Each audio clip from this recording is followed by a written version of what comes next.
আবারও একটা train journey সঙ্গে রাত জাগা কিছু কাহিনী নিয়ে হাজির হলাম এই পর্বে। বন্ধুরা, আগের পর্বে আপনাদের দেখিয়েছিলাম রিটার্নিং রুমে কিছুক্ষণের জন্য থাকার একটা সুযোগ পেয়েছিলাম, কিন্তু আমার ছাড়ার টাইম হয়ে গেছে। এখান থেকে যাব গুয়াহাটি, সেই জন্য গুয়াহাটি বন্দে ভারতেই আমার জার্নিটা হবে। তো সেটা কালকে সকালে 6:10-এর ট্রেন আছে, 2 নম্বর প্ল্যাটফর্ম থেকে ছাড়ে।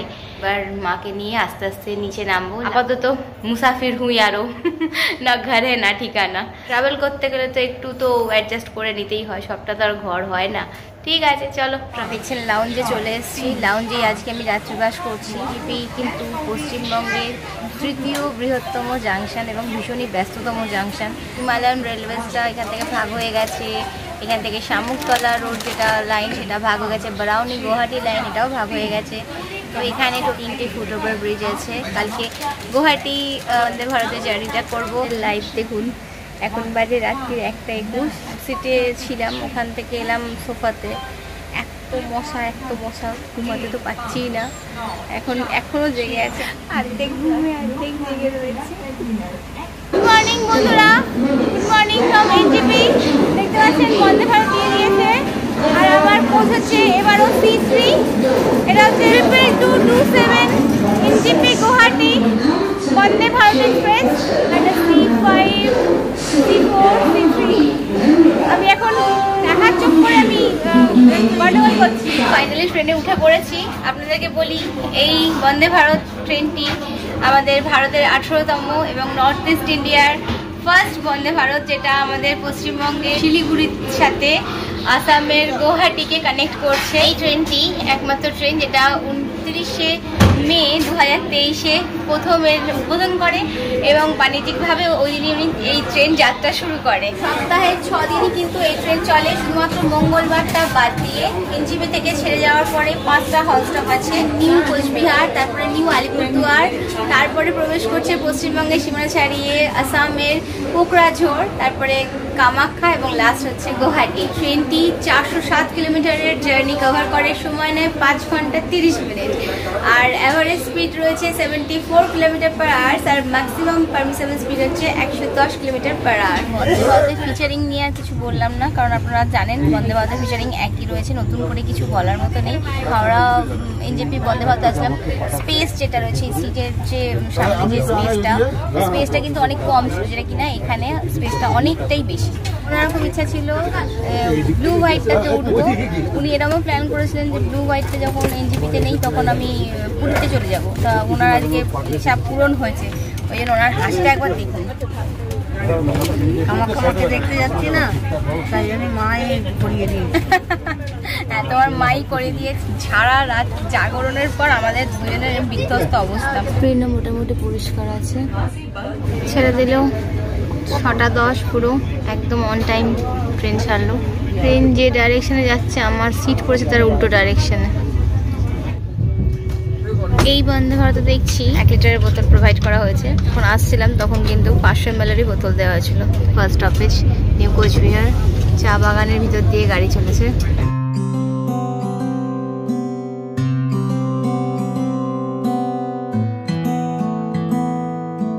ট্রেন সিগন্যাল না পেয়ে বেলাকোপ্পাতে দাঁড়িয়ে গেছে। এগুলো বেলাকোপ্পা স্টেশন। ছেড়ে দিয়েছে বেলাকোপ্পা।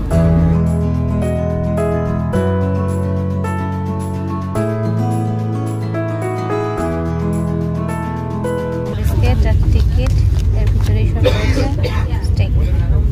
গরম জলটা আসছে।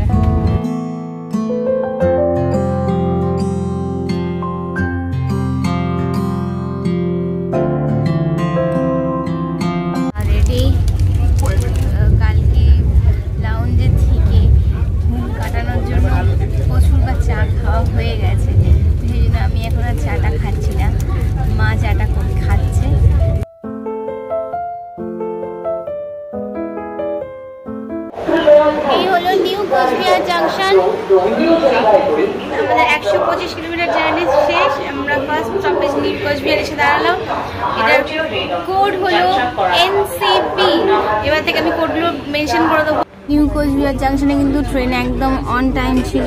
এখানে মোট 7টা প্ল্যাটফর্ম ও 12টা ট্র্যাক লাইন আছে। এটা আলিপুরদুয়ার ডিভিশনের অন্তর্গত। এখান থেকে বারাউনি গুয়াহাটি আলিপুরদুয়ার, বামনহাট, নিউ কোচবিহার, গোলকগঞ্জ লাইন আলাদা হয়ে গেছে। এখানে এই ট্রেনের হল্ট স্টপ ছিল 1 মিনিট। যারা কোচবিহার রাজবাড়ি সহ অন্যান্য দ্রষ্টব্য স্থান দর্শন করতে ইচ্ছুক তারা কিন্তু এই স্টেশনে নেমেই সেগুলো দর্শন করতে পারবেন। ছেড়ে দিল নিউ কোচবিহার জাংশন।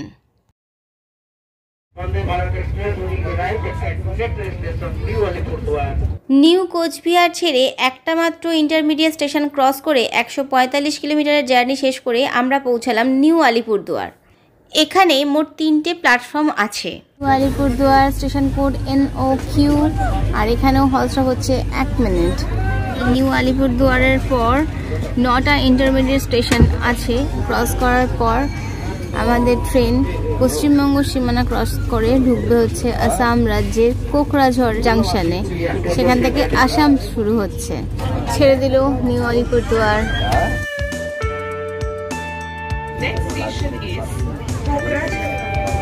এর মধ্যেই ব্রেকফাস্ট দিয়ে যাওয়া হয়েছে। তো পনির কাটলেট, এখানে আছে বয়েলড ডিজ, ক্যারট, ফিঙ্গার চিপস, একটা মাফিন আছে, সস, মিক্সড ফ্রুট জ্যাম, মশলা ইনস্ট্যান্ট টি মিক্স, কি আছে স্যানিটাইজার, এই ওয়াইপ, আর এটা হচ্ছে ব্রেড। এদিকে খাবারের টেস্ট সম্বন্ধে খাও।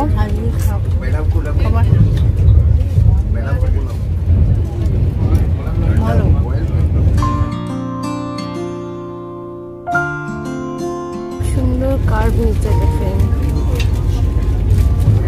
ক্রস করছে জোড়াই, আর এই জোড়াই হচ্ছে পশ্চিমবঙ্গের লাস্ট। এরপর আসামটা স্টার্ট হচ্ছে। এটা কিন্তু পশ্চিমবঙ্গের লাস্ট যে ক্রস করে গেল। এরপর আমরা প্রবেশ করছি আসাম। সীতারামপুর থেকে আসাম স্টার্ট হলো। ক্রস করছে Sitarampur.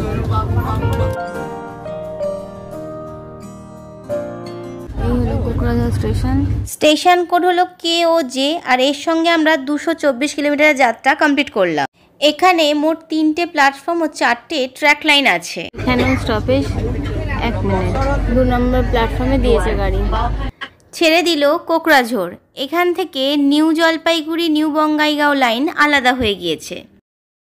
New Bongaigaon junction, station code হচ্ছে NBQ, হল্ট স্টপ 2 মিনিট। আমরা 252 কিলোমিটারের জার্নি কমপ্লিট করলাম। এখানে মোট 7টা প্ল্যাটফর্ম ও 12টা ট্র্যাক লাইন আছে। এখান থেকে Barauni Guwahati, NGP new Bongaigaon Jogighopa Kamakhya line আলাদা হয়ে গিয়েছে। নিউ বঙ্গাইগাঁও ছেড়ে এবার আসছে কামাখ্যা জাংশন। তার আগেই ছিল প্রকৃতির এই সুন্দর দৃশ্য। ক্রসিং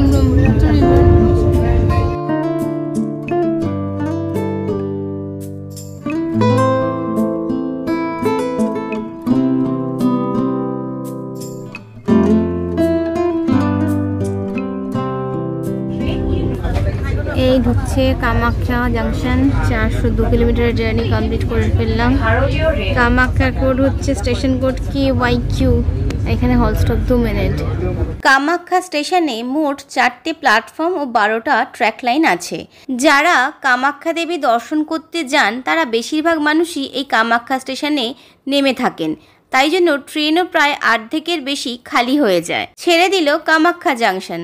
দেখলাম স্টেশনের বাইরেটাও মন্দিরের আদলে করা, বেশ ভালো লাগছিল। আসছে Guwahati junction, station code GHY, আর এর সঙ্গে আমরা 409 কিলোমিটারের জার্নি শেষ করছি। এখানে 7টা প্ল্যাটফর্ম ও 24টা ট্র্যাক লাইন আছে। এখান থেকে বারাউনি গুয়াহাটি লামডিং, নিউ বঙ্গাইগাঁও গুয়াহাটি লাইন আলাদা হয়ে গিয়েছে। নেমে পড়েছি গুয়াহাটি, স্টেশন কোড GHY। আর এখন আমরা যাচ্ছি পল্টন বাজারের সাইড, যেখানে আমার হোটেল আছে। 8 নম্বর গেট দিয়ে আমি বেরোবো। ট্রেন দাঁড়িয়ে আছে, আর এই যে আগে স্টেশন গুয়াহাটি, আমরা উঠে পড়লাম। এই হলো পুরো গুয়াহাটি স্টেশন। এখানে আসলে আপনারা দেখতে পাবেন সব নাম্বারগুলো এখানে ইন্ডিকেট করা আছে। Way to exit for Paltan বাজার দেখতে পাচ্ছেন, এদিকে দেখানো হচ্ছে। এই হলো,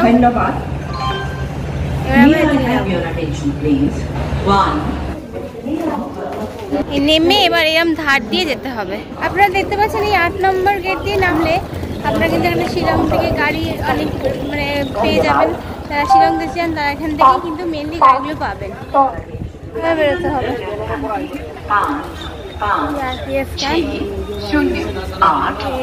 এখান থেকে আপনার টোটো, অটো, রিক্সা সব পেয়ে যাবেন। বাসও আছে আগে। রিক্সা করেই যাচ্ছি আমাদের হোটেলে। এখানে অনেক খাওয়ার দোকানও আছে। বিশাল জাম দেখুন, এটাও ওয়ান ওয়ে রাস্তা। এখানে থাকারও হোটেল রয়েছে। আমি আছি ভিয়ান ইনে। আর এই হচ্ছে আমার রুমটা আমি কীরকম পেয়েছি আপনাদেরকে দেখিয়ে দিচ্ছি। রুমের একটা রিভিউ দিয়ে দিই। এখন পরিষ্কার আছে, এরপর নোংরা করে ফেলে তখন বাজে লাগবে। এই হলো আমার রুম 111। রুমগুলো কিন্তু খুব সুন্দর। হোটেলটা কিন্তু যাই বলুন খুব ভালো। এই একটা সুন্দর বেড, এদিকে এসি আছে, ফ্যান আছে, এদিকে টিভি আছে। এখানে সমস্ত ওয়াইফাই কানেক্ট করার জন্য ওয়াইফাই কানেকশন রয়েছে। একটা ছোট্ট ভিউ, এই দেখুন এটা মার্কেট। এই একটা ওয়ার্ড্রপ রয়েছে ড্রেসিংয়ের জন্য, ড্রেসিং মিরর রয়েছে। এখানে টাওয়াল রয়েছে, যে বাথরুমটা ভীষণই পরিষ্কার, ওয়েস্টার্ন টাইপ রয়েছে। বেসিন রয়েছে, নিচে বালতি মাগ রয়েছে। এছাড়াও গিজারের জল রয়েছে, গিজারটা সেন্ট্রালাইজ করা। এখানে আপনার রয়েছে র্যাক। তো বন্ধুরা, এই হলো রুমের রিভিউ। আমার তো রুমটা খুব ভালো লেগেছে। আর এটা একদম মানে এদের প্রত্যেকটা রুমই কিন্তু এসি, কিন্তু আপনাদের যদি রিকোয়ারমেন্ট থাকে আপনারা এসিটা নাও নিতে পারেন, আর প্রয়োজন হলে এসি নিতেও পারেন। তো খুবই ভালো। আমি নেট থেকে দেখেছিলাম হোটেলটা, তো নেটের রিভিউ রেটিংটা দেখে আমার ইচ্ছা হয়েছিল যে এখানটা একটা থাকার একদিন। তো আমি সেই হিসাবে এটা বুকিং করেছিলাম। তো আমার দিক থেকে আমি ভীষণভাবেই হ্যাপি। আর স্টাফেরা ভীষণই ফ্রেন্ডলি। তো আপনারা যারা আসবেন আমি নিচে কন্ট্যাক্ট নাম্বার দিয়ে দেবো, আপনারা কিন্তু যোগাযোগ করে নিতে পারবেন। তো চলুন এবার একটু ফ্রেশ হই, আবার পরে সব ভিডিও ছাড়া যাবে।